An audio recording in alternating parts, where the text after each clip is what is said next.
Hello everyone, welcome back to another Value Vintage Cards video.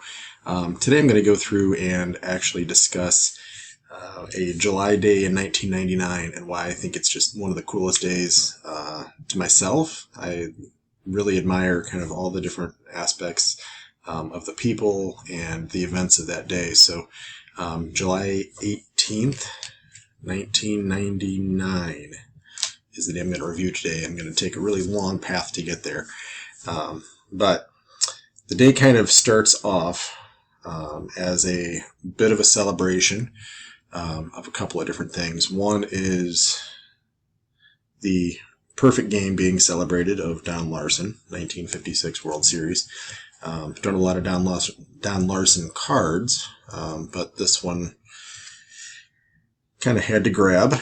And those of you that know 50s Yankees, again, I always say I'm not a Yankees collector, but the history is so rich, it's hard to even tell the story of baseball without them. So Don Larsen pitches a perfect game. Who is the catcher? Yogi Berra.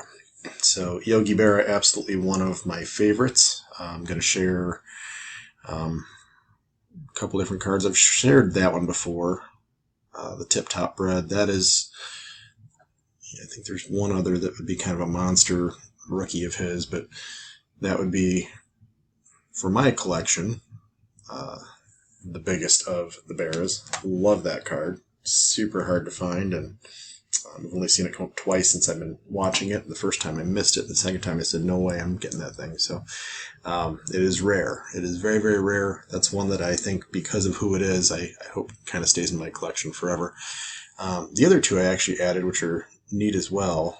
I don't know why Berra and bread seem to go together, but you go from Tip Top to Bond Bread. This one, obviously, I actually landed several. It was like a collection sell-off. Tape all over these things. So that one got a 1. The back's actually pretty nice. Literally, it's a nice looking card, except it has tape. And then shortly after that, I don't know if it was the kind of the selling price and success of that, but somebody listed this. This actually went for less. So I don't know if the market just wasn't paying attention because there was only one available, but I got the 2.5 for actually less. But another one of those scenarios where it's so, and neither one was unfortunately super cheap, but the market maybe was just, right that night, and I got what I hope is a really good deal, and hopefully the one was kind of in a fair range. One was probably a little high, and the 2.5 probably was super fair. But I love the Yogi Berra stuff because Yogi Berra is just such a class act. He's a winner. He's a 3-time MVP. He's just, from everything you read, he's just a good man. Talking about his family, talking about the friendships he had, talking about who he was as a teammate. Just everything about him seems to be kind of what you hope the spirit of baseball and somebody you'd want to kind of celebrate in your collection would be. So those are some of the early ones. I always say I can tell when I kind of, jump from being just, I'll pick it up, it's a cool card, it's a cool series, to being somebody I really follow when I start to get into even like the modern stuff. So I've got a relic card. It has like, jerseys. This is a little more like artistic impression with a couple of different jersey inserts.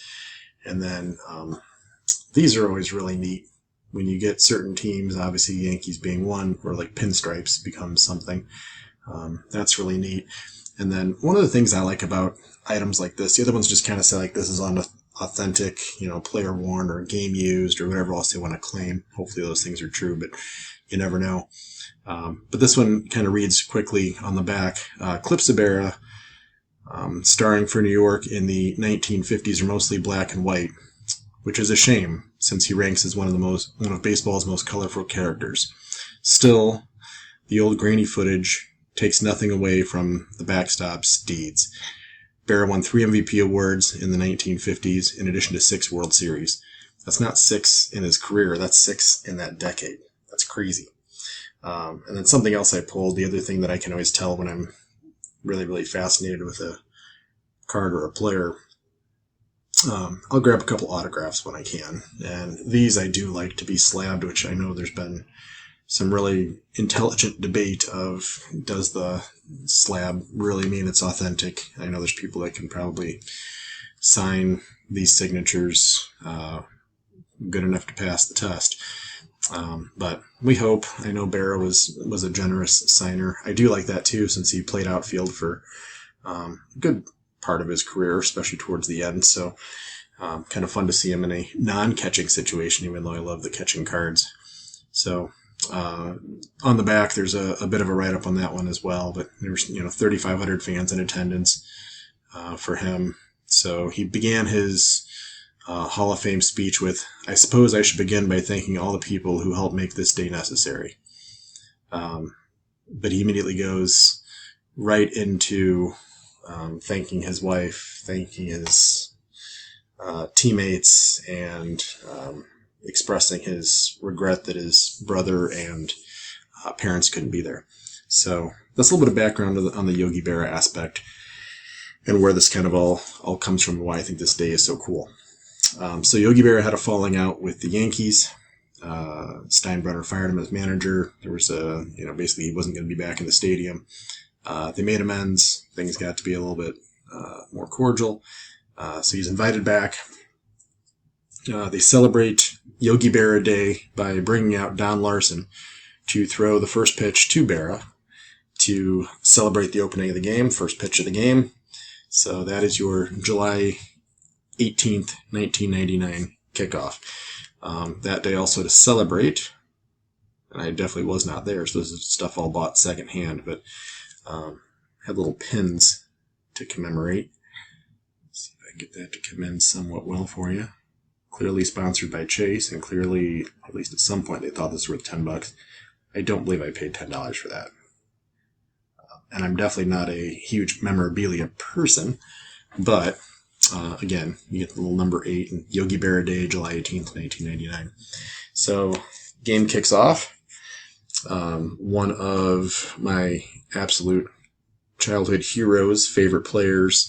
I just loved his style, the way he pitched, so much that I went out and, as an adult started collecting some things. It's David Cone. I always thought, his stuff, his character, his intelligence. I love that he dropped down sidearm sometimes. I love that he didn't throw 100, but he had, good control, but would still strike people out because he was just kind of a, Tom Seaver or Greg Maddux with a couple extra miles per hour kind of guy. Not quite to that tier. Right now he's Hall of Very Good. I will campaign for him to be Hall of Fame, but I don't know, we'll see. If you look at his career statistics, you'd be impressed. But just to kind of show how dedicated I am, like I said, when I get an autograph, to me, that's a big deal. I'm not like a collect everybody's autograph thing. So for me, David Cone, and I think I have like 5 10s. I do not collect 10s. I do not care about it being a 10. But for the chance to get his rookie, and really that's about the only way it becomes even slightly expensive. This card is still, not a triple figure card, but it's a gem 10 with an auto 10. So it's the 87 Topps traded. So you can see it's maybe a little bit shinier than some, but kind of a neat series. So you've got David Cone on the mound. You're celebrating Yogi Berra that day. So I'm already drawn in. Yogi Berra Day, super awesome, especially going backwards and learning more and more about it. You've got David Cone on the mound. So definitely a day that I'd want to look back and remember. And what does he end up doing on the day they celebrate Yogi Berra and the Don Larsen first pitch to celebrate the perfect game is David Cone goes out and pitches a perfect game. That's ridiculous. To me, that's just, that's storybook. That's impossible. That's the coolest thing in the world. That's baseball. Most days it's 5-4 and, a couple things happen and they're the first player to hit a home run on a Thursday at night when it's 72 degrees and there's mosquitoes.